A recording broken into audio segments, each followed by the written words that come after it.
عبادت میں مزید خلوص نصیب فرمائے، اور جو اس عبادت کے انجام دہی میں احباب رات دن کوشش کر رہے ہیں، پروردگار ان کی ان کوششوں کو قبول فرمائے۔ حاضرین اور ہم سے التماس دعا کرنے والے تمام مومنین مومنات کی پریشانیاں پروردگار جلد از جلد پوری فرمائے، اور جو حاجات رکھتے ہیں کریم اللہ ان کی حاجتیں پوری فرمائے۔ عزاداری ایک عبادت ہے جو ہمارے بزرگوں نے ہمیں بڑی محنت کے ساتھ امانت کے طور پر سپرد کی ہے۔ پروردگار اس امانت کی حفاظت کی توفیق نصیب فرمائے، اور اس کو امانت ہی سمجھ کے اپنی آئندہ نسلوں میں منتقل کرنے کی سعادت نصیب فرمائے۔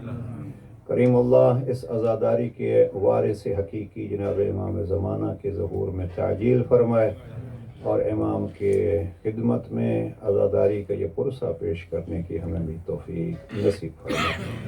کریم اللہ جو مومنین گزشتہ سالوں میں ہمارے ساتھ تھے اور اب دربار الہی میں پہنچ گئے ہیں، پروردگار ان کو جوار سید الشہداء میں جگہ عنایت فرمائے، اور کریم اللہ ہمیں بھی اپنی وہ منزل یاد رکھنے کی توفیق نصیب فرمائے۔ اپنی دعاؤں کی قبولیت کے لیے، مرحومین کی درجات کی بلندی کے لیے، اپنے مرحومین مومنین مرحومین شہداء سب کی درجات کی بلندی کے لیے ایک دفعہ سورہ فاتحہ کی تلاوت کر لیجیے۔ بسم اللہ الرحمن الرحیم۔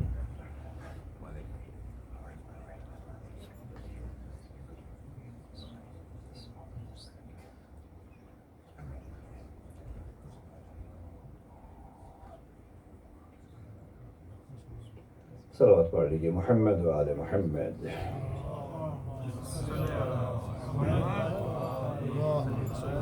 ایک دفعہ پھر صلوات پڑھ لیجیے۔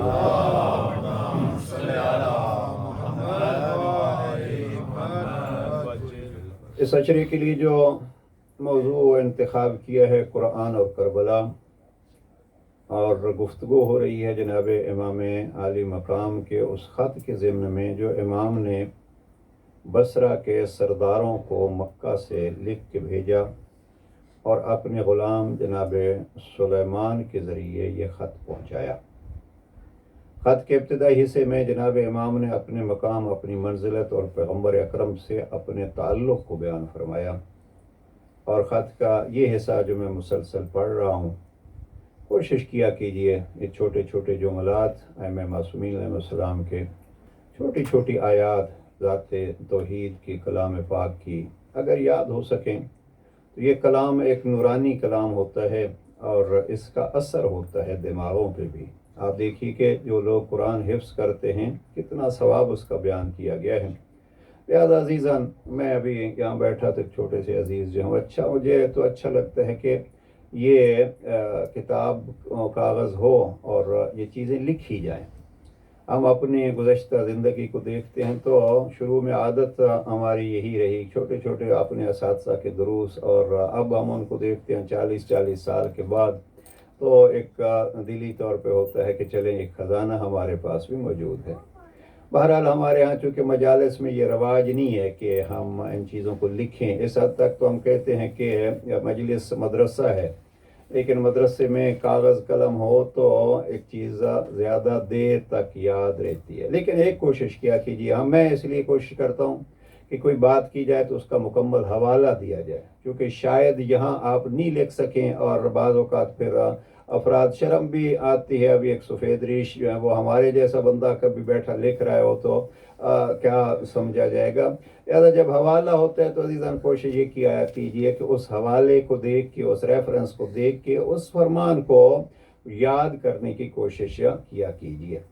جناب امام علیہ السلام نے جو خط لکھا اس کا ترجمہ دہرا دیتا ہوں۔ امام لکھتے ہیں کہ ادعوکم الی کتاب اللہ و سنت نبیہ، میں حسین ابن علی آپ کو اللہ کی کتاب اور نبی کی سنت کی طرف دعوت دیتا ہوں، اس لیے کہ ان سنت قد امیتت و ان البدعت قد احییت، سنت کو مار دیا گیا ہے اور بدعتوں کو زندہ کر دیا گیا ہے، یعنی سنت کو پس پش ڈال دیا گیا ہے اور بدعتیں نئی گھڑ دی گئی ہیں۔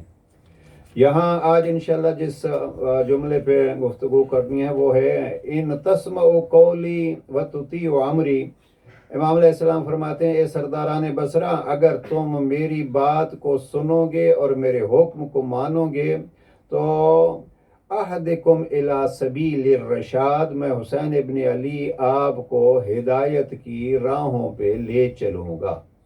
اب حقیقت میں یہ ہے جو خلاصہ ہے اس خط کا، وہ ہے اہدکم الی سبیل الرشاد۔ میں آپ کو گویا وہ دعا جو رب نے بتلائی ہے کہ مانگا کرو اہدنا الصراط المستقیم، تو حسین ابن علی فرما رہے ہیں دیکھو اگر صراط مستقیم پر چلنا ہے تو صراط مستقیم تک پہنچانے کے لیے خاندان اہل بیت موجود ہے، اس کی بات سنو گے، اس کے حکم کی اطاعت کرو گے تو وہ آپ کو رب تک پہنچائیں گے۔ یہ ہے حقیقت میں، اور کربلا کا یہ سب سے بڑا مقصد اگر آپ سے کوئی پوچھے ان دنوں میں کہ آپ کربلا کیوں منعقد کرتے ہیں، تو میں اکثر ایک جملہ کہا کرتا ہوں، اس لیے کہ کربلا سے ہمیں خدا ملتا ہے۔ یعنی کوئی پوچھے کہ کربلا سے آپ کو کیا ملتا ہے، تو کربلا سے ہمیں خدا ملتا ہے، مصطفیٰ سے بھی خدا ملتا ہے، علی مرتضیٰ سے بھی خدا ملتا ہے، آئمہ خدا تمام کے تمام ان کا مشن بلکہ انبیاء کا کیا ہے، خدا ملتا ہے۔ اور جب خدا ملتا ہے تو اس میں ایک ہی نعرہ ہر نبی کا تھا، ان اعبدوا اللہ واطیعون، اللہ کی عبادت کرو اور ہماری اطاعت کرو۔ اب اطاعت نبی پہلے ہے اور عبادت بعد میں ہے، وہ کیوں؟ اس لیے کہ اطاعت مصطفیٰ اور اطاعت انبیاء کے ذریعے سے ہم عبادت کو جانیں گے کہ عبادت ہوتی کیسے ہے اور عبادت تک پہنچا کیسے جاتا ہے۔ قرآن مجید کی ایک آیت اگر آپ دیکھیں تو یہ ہے بڑی مشہور آیت، الحمدللہ اکثر لوگ اس کو زبانی یاد ہے ان کو، ان کنتم تحبون اللہ فاتبعونی یحببکم اللہ۔ اگر آپ اس آیت پہ غور کریں تو میرا چونکہ موضوع آج میں اس طرف لے آنا چاہتا ہوں آپ کو کہ ان تسمعوا قولی وتطیعوا امری، اگر آپ میری بات کو سنو گے اور میرے حکم کو مانو گے تو میں آپ کو ہدایت کی طرف لے آؤں گا۔ یعنی پہلے ذرا دیکھیے اس آیت کو دیکھیے اور پھر آتے ہیں موضوع کی طرف۔ ارشاد پروردگار ہوتا ہے اور کہلواتا ہے کس کے ذریعے سے؟ ذات مصطفیٰ کے ذریعے سے۔ مجھے یہ بڑا پسند ہے علامہ علی نقی صاحب کا جملہ، اور ظاہراً کسی مجلس میں عرض بھی کر چکا ہوں۔ وہ فرماتے تھے کہ قرآن کب بنتا ہے؟ جب مصطفیٰ کی زبان کی سچائی کا یقین ہو۔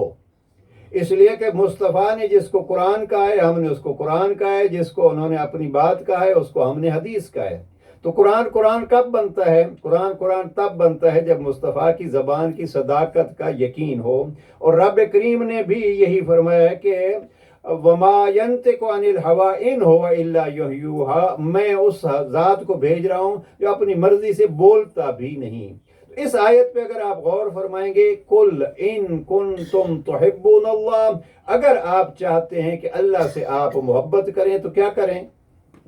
قُلْ إِن كُنتُمْ تُحِبُّونَ اللَّهَ، پروردگار فرما رہا ہے میرا محبوب میری طرف سے ان کو کہو، کیا کہو پروردگار کا؟ قُلْ إِن كُنتُمْ تُحِبُّونَ اللَّهَ فَاتَّبِعُونِی، تو مجھ مصطفیٰ کی اتباع کرو۔ اب یعنی اللہ سے بھی محبت کا طریقہ کیا ہے؟ اللہ سے محبت کا طریقہ یہ ہے اتبعونی، پیغمبر کی اتباع کریں گے۔ پھر رب کریم نے خود آگے سند دے دی کہ فتبعونی کیا ہوگا پھر؟ یحببکم اللہ، آپ اتباع مصطفیٰ کی کریں گے اور محبت آپ کو خدا کی حاصل ہوگی۔ تو کربلا بھی یہی ہے، کربلا میں ہم اتباع حسین ابن علی کرتے ہیں، ملتا ہمیں کربلا سے خدا ہے۔ صلوات پڑھ لیجئے محمد و آل محمد۔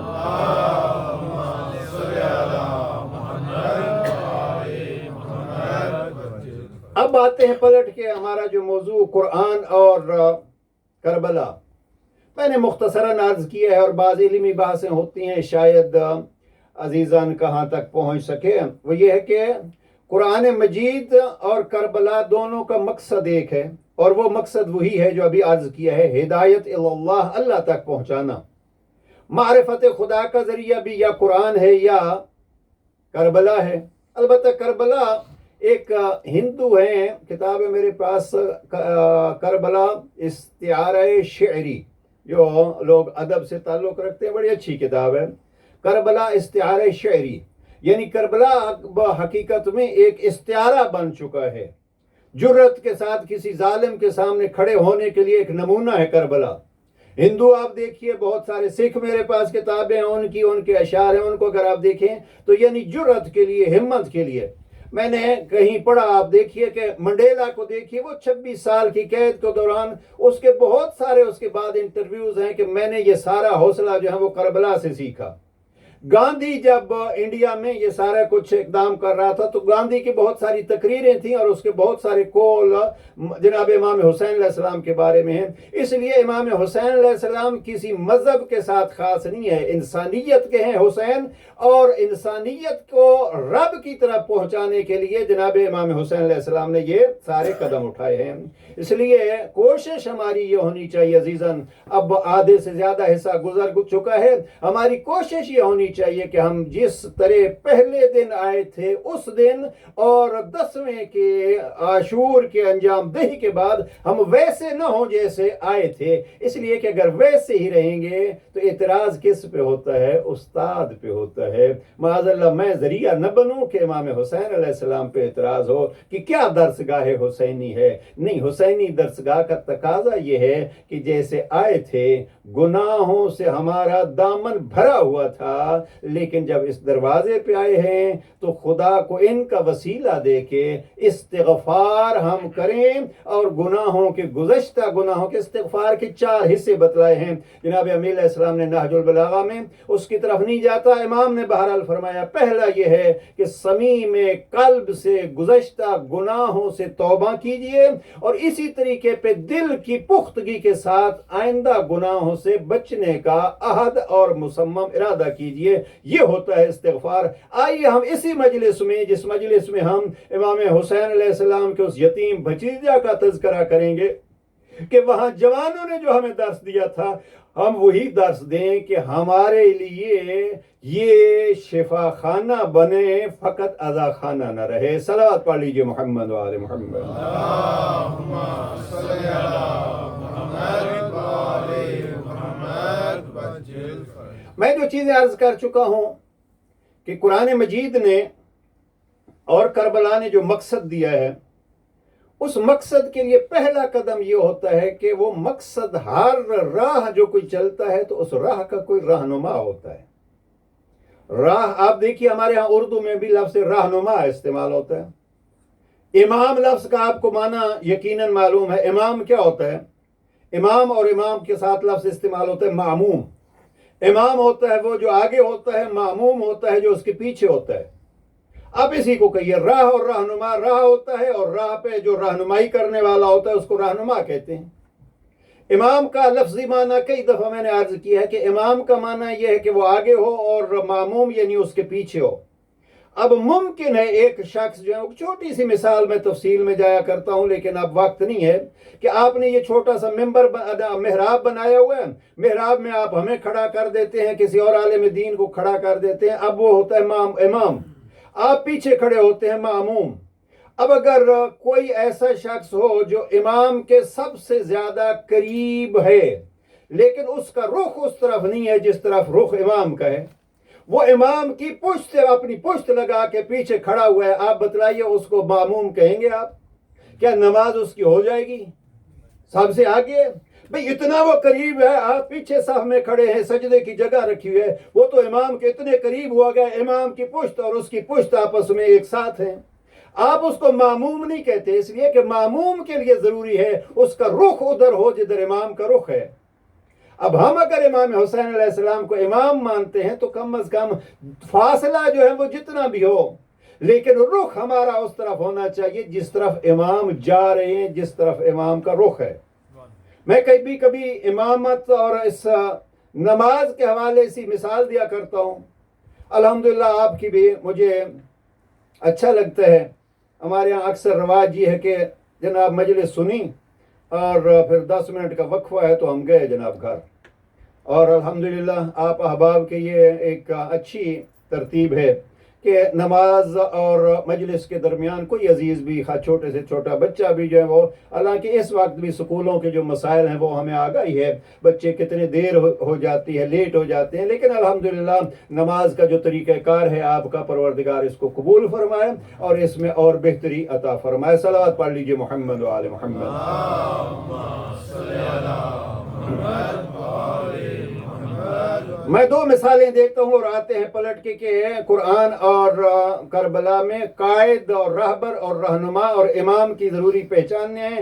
جتنی ہم بحث کر چکے، ویسے تو جیسے میرے طریقہ کار تھا اور ذہن میں تھا تو بحث ایسے پھیلتی گئی ہے، اور پھر یہ اشرا فقط اس میں کہ قرآن نے قیادت کے اور امامت کے کیا اصول بتلائے ہیں، کون امام ہونا چاہیے. فقط ایک صفت ہم نے بیان کی ہے کہ قرآن نے کہا کہ وہ متوکل علی اللہ ہونا چاہیے، اس کا اللہ پہ بھروسہ ہونا چاہیے. اور امام حسین علیہ السلام نے وہ اللہ پہ بھروسہ کر کے کربلا میں بتلایا ہے کہ قرآن اور کربلا کے امام ایک ہی صفات کے حامل ہیں. میں جو مثال دیا کرتا ہوں، مثلا زیارت پہ آپ جاتے ہیں، حج پہ آپ جاتے ہیں، مثلا آپ کربلا جائیے، ممکن ہے نماز کی 50 صفیں ہوں، 100 صفیں ہوں.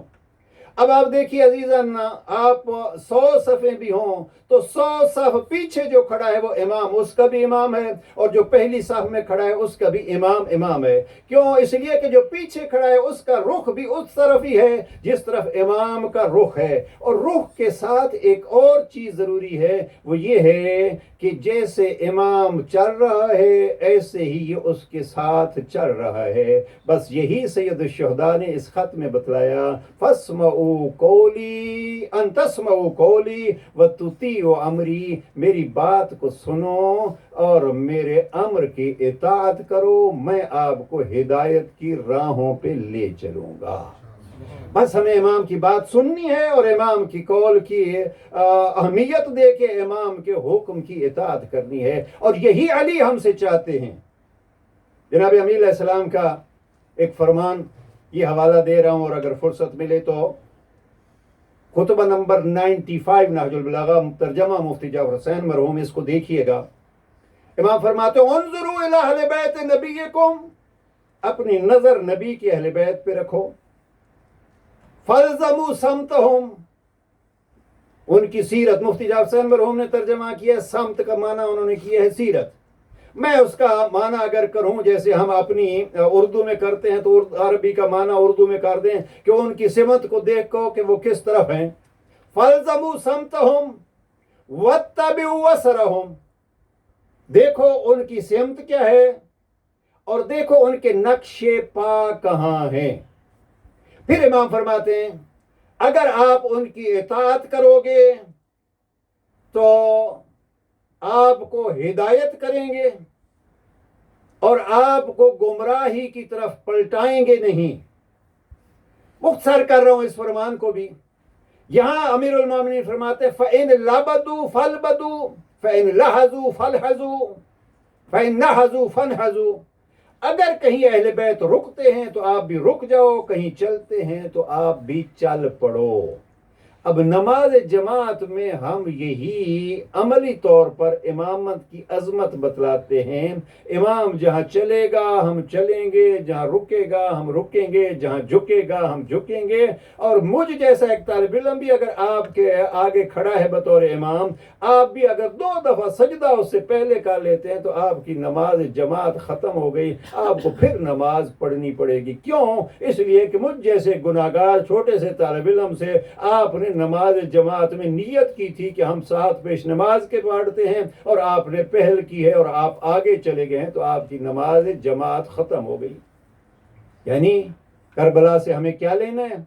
کربلا سے ہمیں یہی لینا ہے کہ دیکھنا ہے امام کہاں رکے، کہاں چلے، کہاں امام نے کیا کیا، اس کو ہمیں انجام دینا ہے. تو تب ہم حقیقت میں کہہ سکیں گے کہ یہ ہے امامت کی اتباع. اور جب اتباع ہوتی ہے تو پھر رب تک یہ پہنچاتے ہیں. ایک چیز ذرا ذہن میں رکھیے، یقیناً آپ نے یہ سنا ہوگا، 2 لفظ ہیں قرآن مجید میں، ایک ہے اطاعت اور ایک ہے اتباع. اطاعت جو ہے وہ اور ہے اور اتباع اور ہے. یہ فقط میں نہیں کرا کہ ائمہ کی اطاعت، یہ رب نے حکم دیا. اور میں نے آیت پہلی مجالس میں پڑھی، اطیعوا اللہ واطیعوا الرسول واولی الامر منکم، اللہ کی اطاعت کرو، اللہ کے رسول کی اطاعت کرو اور اولی الامر کی اطاعت کرو. یہاں تینوں اطاعتیں ہیں. قرآن مجید میں کہیں رب کے لیے لفظ اتباع نہیں ملے گا. ائمہ ہدا کے لیے، انبیاء کے لیے لفظ اتباع استعمال ہوتا ہے لیکن اللہ کے لیے نہیں. اس لیے کہ اطاعت وہ ہوتی ہے جب کوئی کہے تو اس کے کہے کے مطابق کرو، اور اتباع یہ ہوتی ہے کہ جیسے وہ کر رہا ہے ایسے کرو. تھوڑا سا فرق ہے اگر آپ اس کی طرف توجہ کریں گے. اطاعت کیا ہے؟ وہ کہہ رہا ہے آپ کرو. اتباع یہ ہے وہ کر رہا ہے آپ ویسے کرو. دونوں میں کرنا ہے. اللہ چونکہ وجود اور جسم نہیں ہے کہ ہم کہیں اللہ نے ایسے کیا ہے لہذا ہم ایسے کر رہے ہیں. اللہ کے بارے میں ہم کہیں گے اللہ نے کہا ہے ہم نے کیا ہے، یہ اطاع ہے، لیکن اس کو اتباع نہیں کہہ سکتے. اس لیے یہ جو آیت میں نے پڑھی قل ان کنتم تحبون اللہ فاتبعونی، وہاں مصطفیٰ کہتے ہیں میری اتباع کرو، یعنی جیسے مصطفیٰ نے کیا ہے ایسے کرو. تو یہاں جناب سید الشہداء نے کیا فرمایا؟ ان تسمعوا قولی وتطیعوا امری، میری بات مانو بھی اور میری اتباع بھی کرو، تو تب میں آپ کو راہ ہدایت پہ لے جاؤں گا. صلوات پڑھ لیجئے محمد و آل محمد.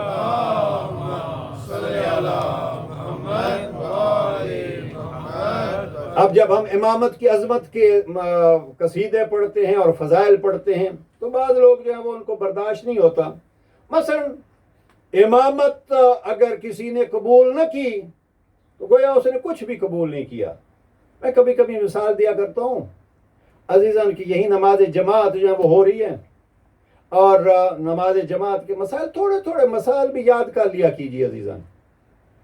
میں پچھلی سے پچھلی رات جو ہے وہ نماز مغرب ہم نے ختم کی تو مجھے پلٹ کے جو ہے وہ پوچھنا پڑا. مجھے لگا کہ کہیں کوئی ہم کوئی نماز میں چیز بھول تو نہیں گئے. میں نے عزیز سے پوچھا کہ کوئی، اس لیے کہ نماز میں اگر پیش نماز بھی ہم بھی تو آپ جیسے بندے ہیں اور بھول جاتے ہیں. اب بھول جائے آدمی تو اس میں نماز میں فرق ہے. کچھ ایسے بھولنے کی چیزیں ہوتی ہیں، بھول گئے تو رب نے کہا کہ اچھا کوئی بات نہیں ہے بھول گئے. کچھ ایسی چیزیں ہوتی ہیں جو بھول گئے تو رب نے کہا نہیں یاد رکھنی چاہیے تھی، کیوں بھول گئے. نماز کے 11 واجبات ہیں اور ان 11 واجبات کو کچھ حصے واجبات رکنی ہیں اور کچھ حصے واجبات غیر رکنی ہیں. اب واجبات غیر رکنی اگر آپ بھول جائیں اپنی نماز میں تو کوئی حرج نہیں. واجبات رکنی میں اگر آپ بھول کے بھی اس کو چھوڑ جائیں گے تو آپ کی نماز باطل ہو جائے گی، آپ کو دوبارہ نماز پڑھنی پڑے گی.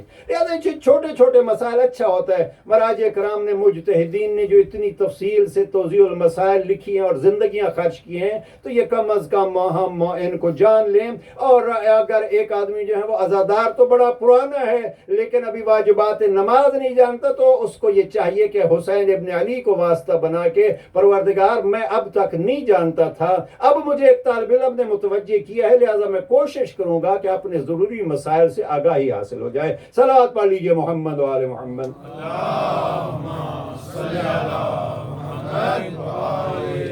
جوانوں کو ہم نے اکثر ایک اشتباہ کرتے ہوئے دیکھا ہے. نماز جو 5 وقت کی نماز ہے، 5 وقت کی نماز اب فقہی مسئلہ یہ ایسی چیزیں اکثر علماء کرام نماز جمعہ میں بیان کرتے رہتے ہیں. بہرحال ایک مسئلہ فقہی آ گیا تو بیان کر دوں.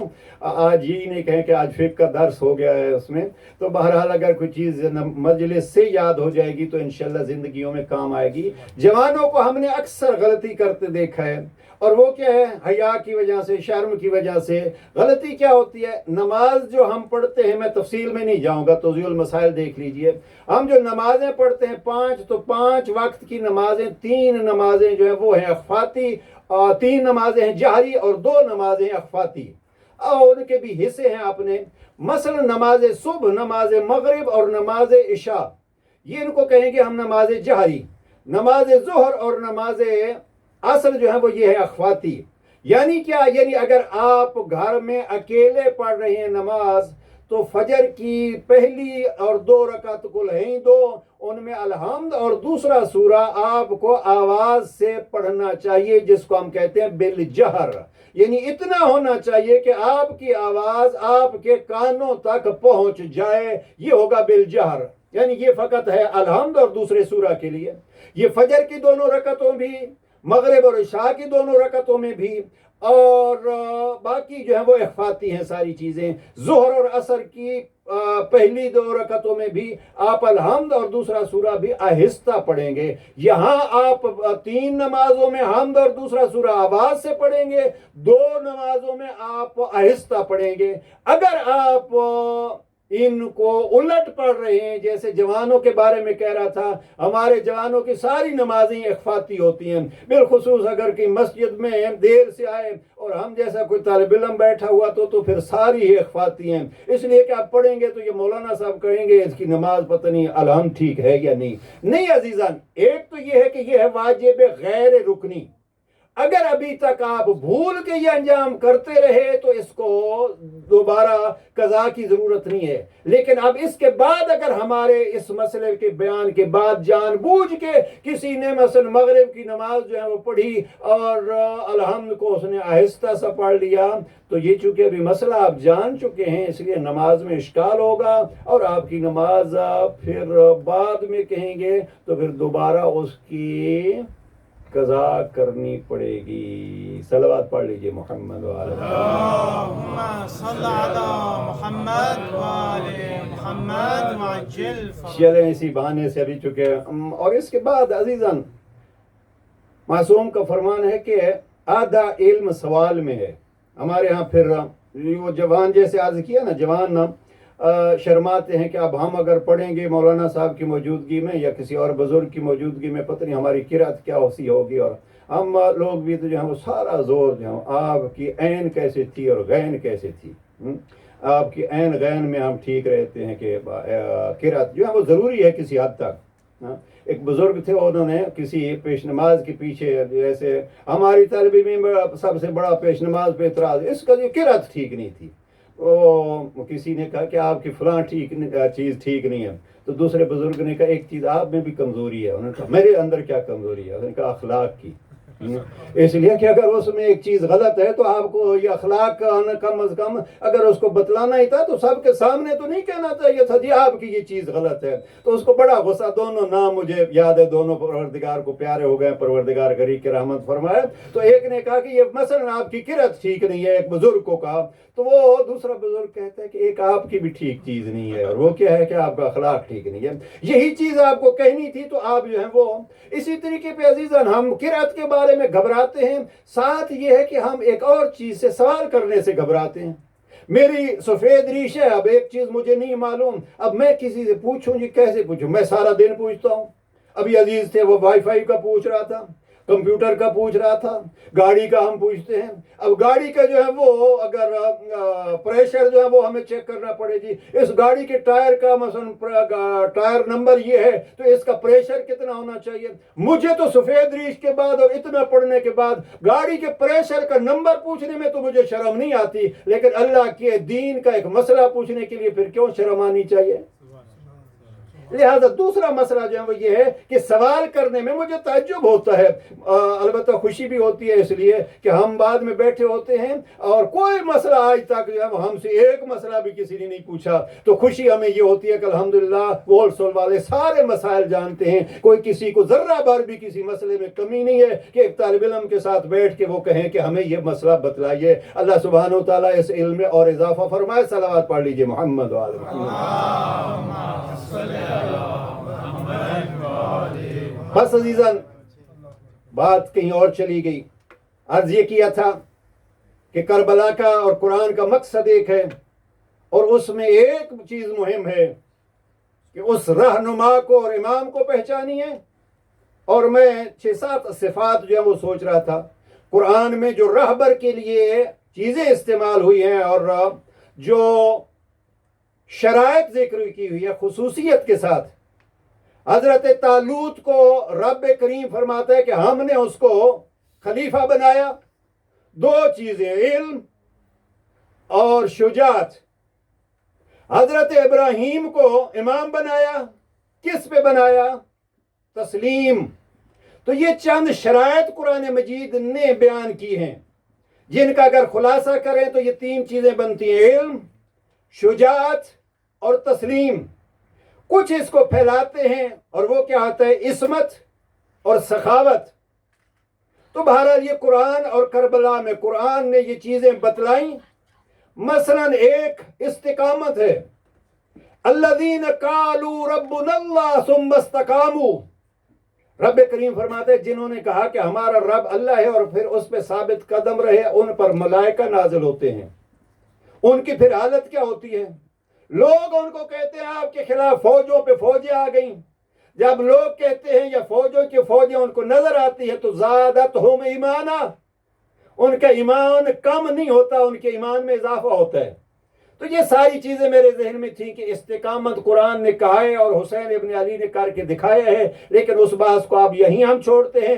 وہ تو وہ ہیں جو امام ہیں، اس کی شرائط ایک ہی یاد رکھ لیجئے، توکل علی اللہ. اور جب توکل ہو تو آگ جل رہی ہے، سارا زمانہ دشمنی پہ اترا ہوا ہے، وہ اکیلا مطمئن بیٹھا ہے ابراہیم کی صورت میں یا موسیٰ کلیم اللہ کی صورت میں. اور رات کو ہم نے جہاں بحث ختم کی تھی وہ یہی ہے کہ چھٹے لال ولایت فرماتے ہیں میرا جد وہ ہے جس کے لیے یہ آیت اتری ہے، کیا یا ایتھا النفس المطمئنہ ارجعی الی ربک راضیۃ مرضیہ فادخلی فی عبادی وادخلی جنتی. یہ جو آیت اطمینان ہے تو اس کا مصداق اتم چھٹے لال ولایت فرماتے ہیں وہ حسین ابن علی ہے. صلوات پڑھ لیجئے محمد وعلی اللہم صل علی محمد وآل محمد. مقدمہ طولانی ہو گیا، بہرحال ضروری تھا. یہ ہے کہ اب امام کی وہ شرائط، تو ان سے استفادے کی بھی دو شرائط ہیں. ایک ہی شرط ہے دونوں میں، قرآن میں اور اہل بیت میں. ایک شرط جو آج عرض کرنا چاہ رہا تھا اور نہیں پہنچ سکا، بہرحال کل اس کو آگے بڑھائیں گے. قرآن کیا ہے؟ قرآن کتاب ہدایت ہے. اس آیت کو یاد رکھیے عزیزان. دوسرا ہوم ورک جوانوں کے لیے، ایک تو خطبہ 95 کو پڑھیے گا. دوسرا یہ ہے کہ بالکل ابتدائی آیات قرآن کس کی ہدایت کرتا ہے؟ ہدی للمتقین. قرآن ہر کسی کی ہدایت نہیں کرتا. قرآن سے اگر کوئی ہدایت لے سکتا ہے تو پہلی شرط یہ ہے قرآن ہدی للمتقین. قرآن متقیوں کی ہدایت کرتا ہے. یا اس کا ترجمہ اور کیا جا سکتا ہے کہ قرآن سے اگر ہدایت پا سکتے ہیں تو وہ فقط اور فقط متقی.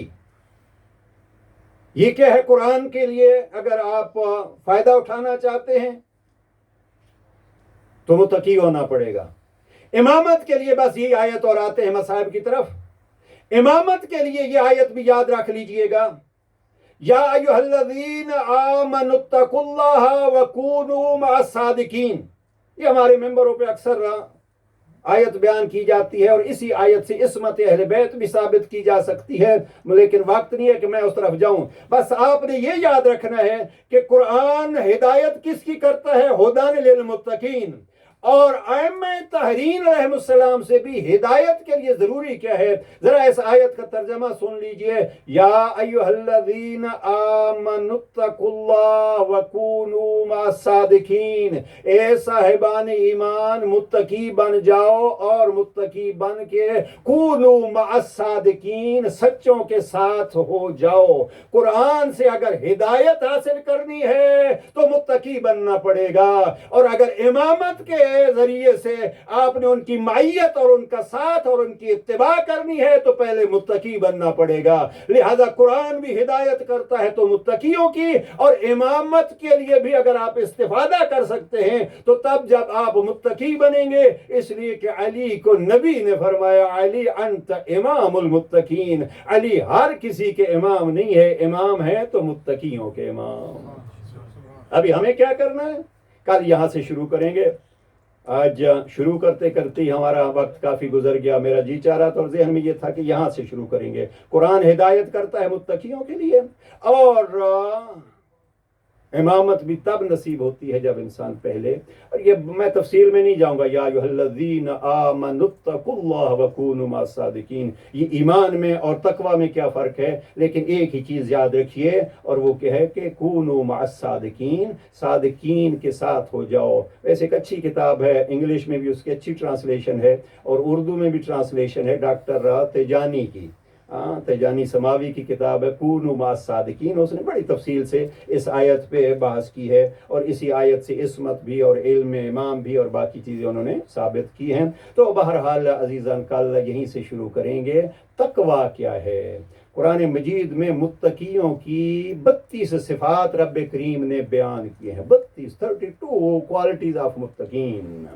اور 43 ٹائم لفظ متقین قرآن مجید میں استعمال ہوا ہے. متقین کون ہیں؟ اور 6 ٹائم جو ہے وہ متقون استعمال ہوا ہے. یعنی یہ 49 ٹائم اگر دیکھیں گے تو متقین اور متقون میں رب کریم نے 32 کوالٹیز آف متقی بیان کی ہیں. جس میں سے شروع میں جو سورہ بقرہ کی ابتدائی آیات ہیں، ہدی للمتقین الذین یؤمنون بالغیب ویقیمون الصلاۃ ومما رزقناہم ينفقون، یہ 3 صفات اور آگے یہ صفات جاری ہیں. انشاءاللہ کل یہاں سے جاری کریں گے سلسلہ گفتگو. اور بس اتنا عرض کروں، یہی قرآن سمجھانے کے لیے اور قرآن بچانے کے لیے حسین ابن علی نے ساری قربانیاں دی، ایک سے بڑھ کے ایک قربانی. کون سی قربانی کو آپ حساب کریں گے؟